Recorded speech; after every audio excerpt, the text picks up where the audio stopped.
महाकाल महाराज की। मुझे आज प्रवचन नहीं करना, गुरुदेव के विषय में कल बताऊंगा, बाद में बताऊंगा, क्योंकि हमारे मुख्यमंत्री जी को समय कम है और कई व्यस्तताएं हैं।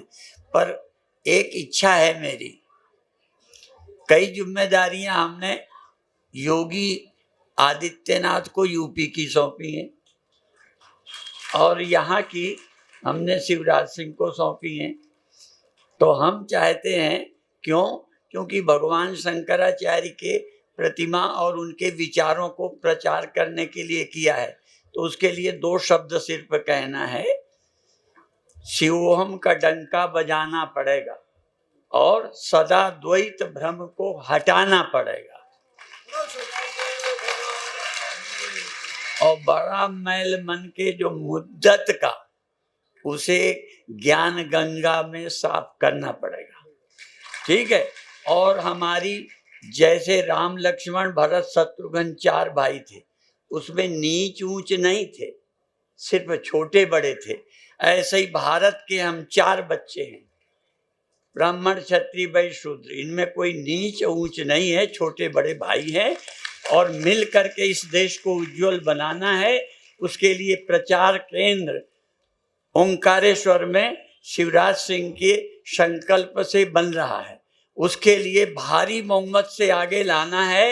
ये हम मध्य प्रदेश की जनता को कहते हैं, जिससे अध्यात्म का प्रचार केंद्र ओंकारेश्वर में बने और भगवान शंकराचार्य का विचार देश और विदेश सब जगह पहुंचे। बोलिए महाकाल महाराज की, महाकाल महाराज की। आज सबसे पहले हम सब दादा गुरुदेव के चरणों में प्रणाम करते हैं। आज निर्वाण नहीं, परम पूज्य गुरुदेव ने कह दिया है कि निर्माण। यह अद्भुत संदेश है सचमुच में, और इसलिए तो आप अद्भुत हैं। परम पूज्य महामंडलेश्वर आचार्य प्रवर युग पुरुष श्री स्वामी परमानंद गिरि जी महाराज, लेकिन नाम लेने में ही संकोच होता है। गुरुदेव, आपके चरणों में आके सारे ताप मिट जाते हैं, केवल शांति शांति और शांति का अनुभव होता है और एक नई ऊर्जा प्राप्त होती है। सच नई ऊर्जा प्राप्त होती काम करने की। मैं आपके चरणों में प्रणाम करता हूं और मैं सोचता हूं, जब आप ऐसे हैं तो दादा गुरुदेव कैसे होंगे, जिनके आप शिष्य हैं। उनको मैंने नहीं देखा, लेकिन कैसे होंगे मैं कल्पना कर सकता हूं। हमारी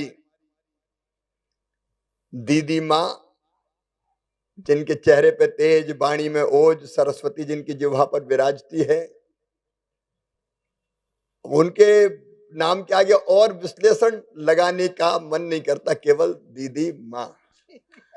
आप प्रेम और आशीर्वाद की वर्षा करती हैं तो नई ऊर्जा मिलती है। परम पूज्य महामंडलेश्वर श्री स्वामी शांति स्वरूपानंद गिरि जी महाराज, उनके चरणों में प्रणाम। आज देखिए, एक काम होना था शुरू, 5G एक नई टेक्नोलॉजी है जिससे देश को बहुत फायदा होगा। तो तय हुआ कि श्री महाकाल महालोक से ही प्रारंभ करना चाहिए, और वो भी दादा गुरुदेव के निर्माण दिवस पर। तो यह अद्भुत संयोग है। यहां से आशीर्वाद लेके वहां कार्यक्रम प्रारंभ होगा। परम पूज्य आनंद पीठाधीश्वर आचार्य महामंडलेश्वर श्री स्वामी बालकानंद गिरि जी महाराज, महानिर्माणी पीठाधीश्वर आचार्य महामंडलेश्वर श्री स्वामी विश्वकानंद जी महाराज, अटल पीठाधीश्वर श्री स्वामी विश्व आत्मानंद सरस्वती जी महाराज, परम पूज्य महामंडलेश्वर श्री स्वामी गुरु शरणानंद जी महाराज, परम पूज्य महंत ज्ञानदेव जी महाराज, महामंडलेश्वर आचार्य श्री स्वामी ज्योतिर्मयानंद गिरि जी महाराज, कनिष्ठ जगत गुरु शंकराचार्य श्री स्वामी आत्मानंद सरस्वती जी महाराज, गीता मनीषी पूज्य श्री स्वामी ज्ञानंद जी महाराज, महामंडलेश्वर स्वामी चिदंबरानंद जी महाराज, महामंडलेश्वर श्री स्वामी जगत प्रकाश जी महाराज, महामंडलेश्वर साध्वी दिव्य चेतना गिरि जी, महामंडलेश्वर स्वामी सत्य आत्मानंद गिरि जी महाराज, महामंडलेश्वर श्री स्वामी आशुतोषानंद जी महाराज, श्री स्वामी जितेंद्रानंद सरस्वती जी महाराज, महामंडलेश्वर श्री स्वामी चिन्मयानंद सरस्वती जी महाराज, महामंडलेश्वर श्री स्वामी सेवानंद गिरी जी महाराज, परम पूज्य श्री स्वामी महेशानंद जी महाराज। यहाँ उपस्थित इस पवित्र अवसर पर सभी पूज्य संतगण और संतों की कृपा से ही हमको संस्कार मिलते हैं, इसलिए सारे भक्त बहनों, भाइयों, भांजे, भांजियों, आप सबको भी प्रणाम। आज तो मैं केवल इतना कह रहा हूं, परम पूज्य गुरुदेव ने एक काम दे रखा है और मुझे कहने में संकोच नहीं कि शायद चौथी बार मैं उसी काम को पूरा करने के लिए मुख्यमंत्री बना हूं, नहीं तो बीच में तो हम चले गए थे। और इसलिए आपने देखा श्री महाकाल महालोक बना है भव्य और दिव्य। अब ये प्रथम चरण है महाराज जी, दूसरा चरण भी बनने वाला है, काम प्रारंभ हो गया है। अपनी अवंतिकापुरी 3 लोक से न्यारी है और करने वाले वही है। मुझे गलतफहमी नहीं कि अपन कुछ करते हैं, करने वाले वो हैं, गुरुदेव है, आपका आशीर्वाद है। तेरा तुझको अर्पण क्या लागे मेरा। तो श्री महाकाल महालोक का द्वितीय चरण का काम प्रारंभ हुआ है और इसके साथ साथ गुरु परम पूज्य दादा गुरुदेव जी के चरणों में प्रणाम करते हुए, क्योंकि वो जहां भी होंगे वहां से आशीर्वाद दे रहे होंगे। आदि गुरु शंकराचार्य जी महाराज, जिनके कारण ये देश बचा, ये संस्कृति बची। कहते हैं भगवान श्री राम ने उत्तर से दक्षिण भारत को जोड़ा, भगवान श्री कृष्ण ने पूरब से पश्चिम हमारे देश को जोड़ा, लेकिन आदि गुरु शंकराचार्य जी महाराज जी ने तो पूरब पश्चिम उत्तर दक्षिण चारों दिशाओं से इस देश को जोड़ दिया। अगर वो ना होते तो ये देश ना होता, ये धर्म, ये संस्कृति।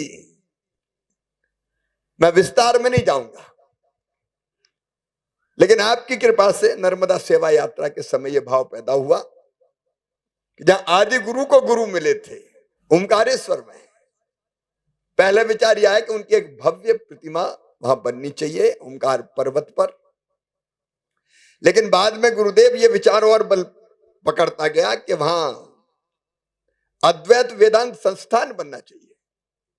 वहां भारतीय संस्कृति अनादिकाल से उसका पूरा स्वरूप प्रदर्शित करते हुए हम ऐसी रचना खड़ी करें कि एक सिरे से प्रवेश करें अगर बच्चे भी, तो दूसरे सिरे से निकलते समय पूरी भारतीय संस्कृति की, अद्वैत की, हमारे संतों के सबके दर्शन हो जाए और उनको हमारी संस्कृति पता चल जाए। गुरुदेव बीच में व्यवधान आया। अब अच्छे काम होते तो थोड़ा बहुत व्यवधान आता ही है, लेकिन अब पूरी गति से काम प्रारंभ हो गया है और जो कर रहे हैं आप कर रहे हैं, दादा गुरुदेव कर रहे हैं, स्वयं आदि गुरु कर रहे हैं, महाकाल महाराज कर रहे हैं। इसलिए कोई दंभ नहीं है इसमें कि कर रहे हैं, करने वाले तो वही है। लेकिन इतना पक्का है कि वो कार्य अद्भुत रूप से पूर्ण होगा। तेजी से काम चल रहा है। पुल बनाने से लेके जितनी व्यवस्थाएं करनी थी सब हो गई है। बीच में कुछ लोगों ने प्रयास किए और बाधा डालने की कोशिश की, लेकिन वो सब विफल हो गई। अब तेज गति से काम जारी है और मुझे पूरा विश्वास है कि जुलाई अगस्त तक एक चरण का काम पूरा हो जाएगा। हमारा आचार्य भगवान की प्रतिमा और उससे जुड़े हुए जितने काम है वो पूरे हो जाएंगे। अद्वैत वेदांत संस्थान का काम और आगे चलता रहेगा। आपका आशीर्वाद, इससे बड़ा और कोई उपहार शब्द भी ठीक नहीं है। और क्या पुण्य हो सकता है। अच्छा काम करते रहें, सद्बुद्धि दें, सन्मार्ग पर चलाएं, क्योंकि राजनीति की राहें बड़ी रपटीली होती हैं। कई बार चलते चलते फिसल भी जाते हैं, कई बार दीदीमा फिसलाने वाले भी बहुत आ जाते हैं। इसलिए संभल संभल के चलना, ना भटकें। केले के छिलके डाल देते हैं। और इसलिए कहीं दिशा भूले ना, सन्मार्ग छोड़े ना, सद्बुद्धि जाए ना। बस यही आपके चरणों में प्रार्थना है। आपकी कृपा और आशीर्वाद बनी रहे। और तो धन्य होगा इतने संत है।